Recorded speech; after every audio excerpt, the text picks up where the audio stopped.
And we will move to our next presentation now. The presentation will be given by David Smrček from Charles University Prague and the University of Vienna.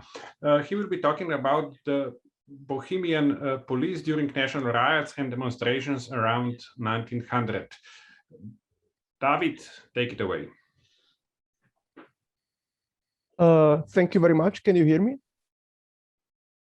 Yes. And can you see the presentation too? Perfect. We can see it.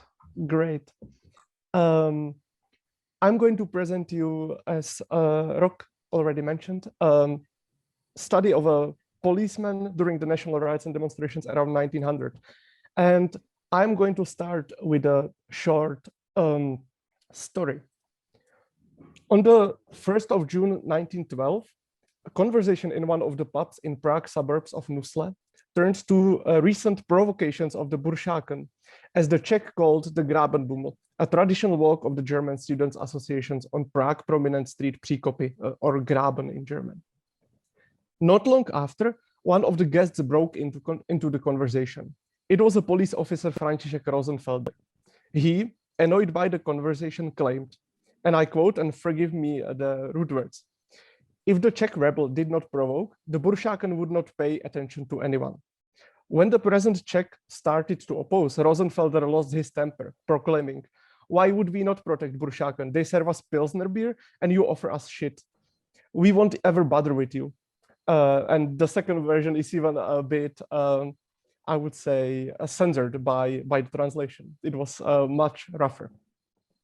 This naturally aroused great commotion among those present. One of them even notified one of the Czech media of the incident.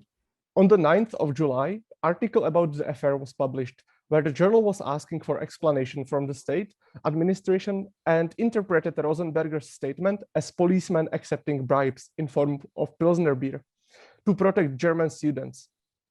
The article finished with a sentence: "Until the whole incident is resolved, everyone who is sued or prosecuted because of Burscháken should demand that police officers should not be allowed to testify under oath." The reason for this was following. After Rosenfelder's statement, it is impossible to reliably say about any policeman if he is or is not also of the Rosenfelder kind, who in exchange for Pilsner won't bother with righteousness and only serves whoever pays him.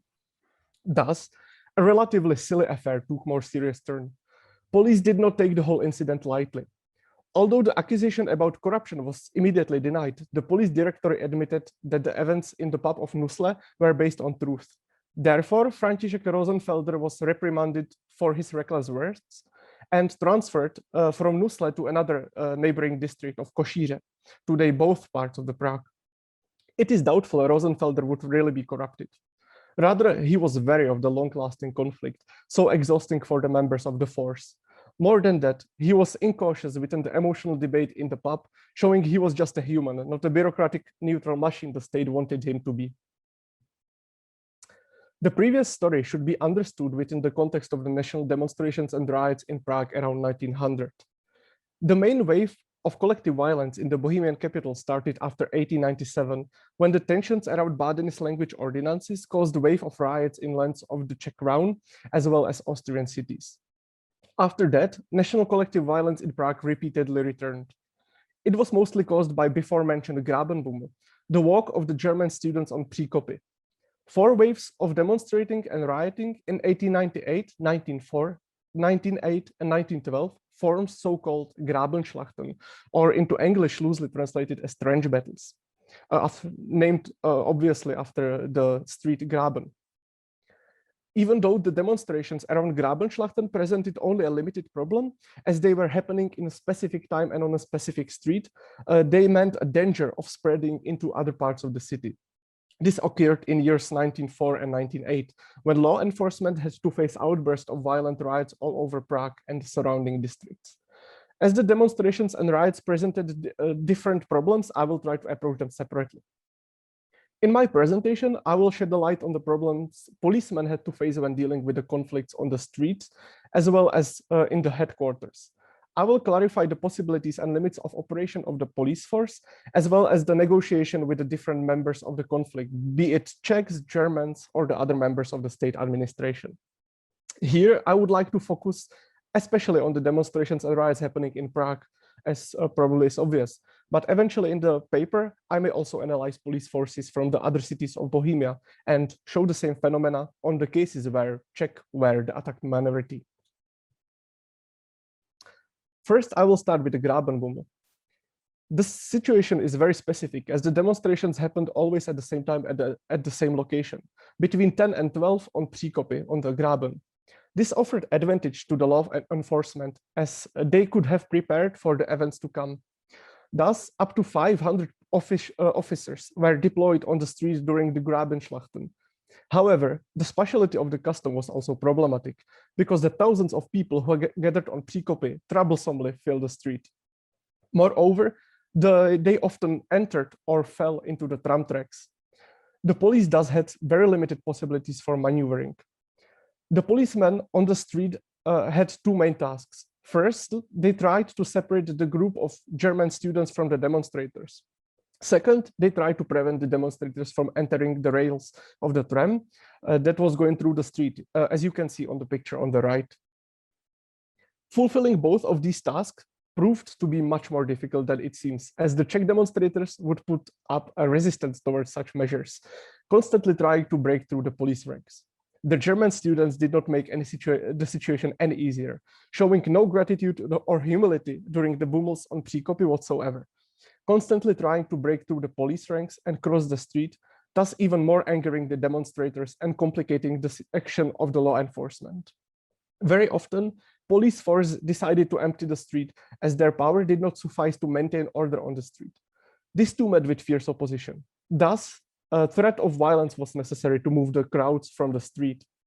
Tense situation often led to mistakes, especially when an authority became target of such aggressive behavior of the watches.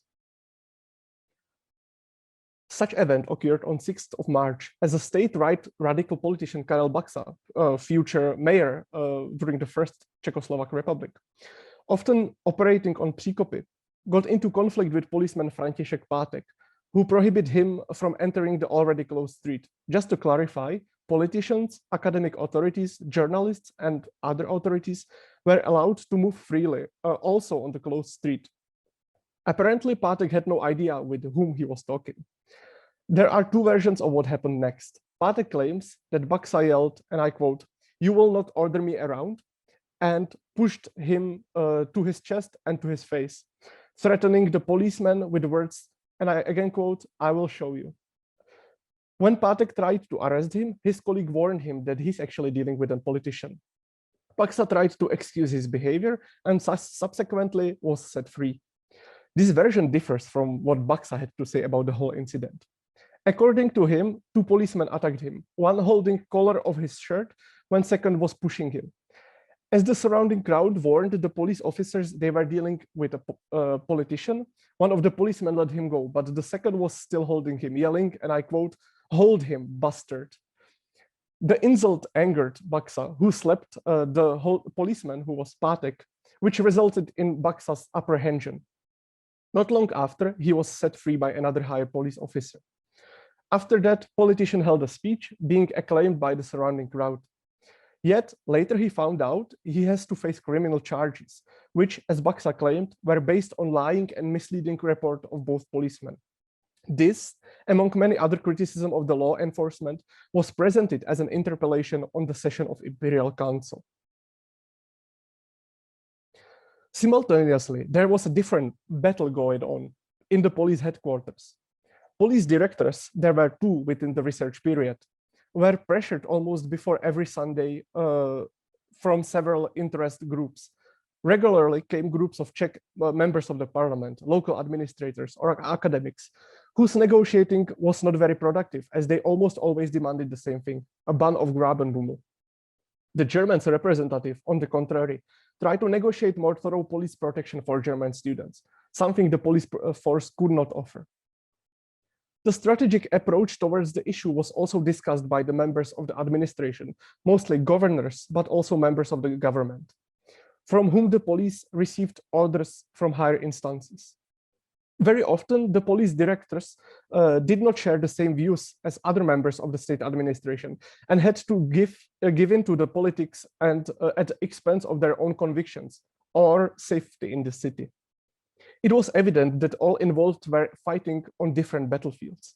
While the police director, very often supported by the governor, was concerned with keeping the peace in the city, the ministers was trying to operate within the political pressures on the Imperial Council. Agreeing on the solution that would suit all the spheres of the state administration was very complicated. For example, as the riots of 1908 resulted in declaration of martial law and Farbenverbot, the ban of the colors symbols, the violence turned into very fragile peace. Yet, the police director and governor recommended caution when calling off the measures. On the contrary, Prime Minister Richard von Biener-Schmerling pressured the state administration to lift the martial law over the city, as he needed support of the Social Democrats for the voting over budget drafts. We cannot see completely behind the curtains, but it seems that the Social Democrats conditioned their vote on the repeal of the measures. Thus, the martial law was lifted on 14th of December, day before the budget vote. Even though the peace remained over Christmas, the demonstrations and riots started over again at the beginning of January. This time, the martial law was not an option, as the government worried it would raise opposition of Social Democrats not only in the parliament, but also on the street. At the same time, the police force was attacked in the national and social democratic media. Czechs were complaining that the policemen are bribed by the Buršáks to serve as personal bodyguards, allowing the German students to further provoke Czech nation, as they as could be seen in this paragraph from Národní listy. And I quote, "In Prague, the whole law enforcement intervenes against the inhabitants, aiding hundreds of Buršáken in making their victorious promenade. The entire law enforcement was mobilized, so the Buršáken could rejoice that they are the lords of Prague. German gets everything he wants, yet the Czech only gets what the German wants. The whole army is sent to defend the rights of the Buršáken, yet the rights of the Czech nation are being marched over in this state." The police had to endure such criticism directly on the street from politicians too. The reproaches were also directed at the more benevolent behavior towards German students, the fact that they were not arrested, and when they were immediately released. After each Grabenbummel, the police were criticized in the German press too, where they were accused of failing to provide sufficient protection for the German students and their civil rights.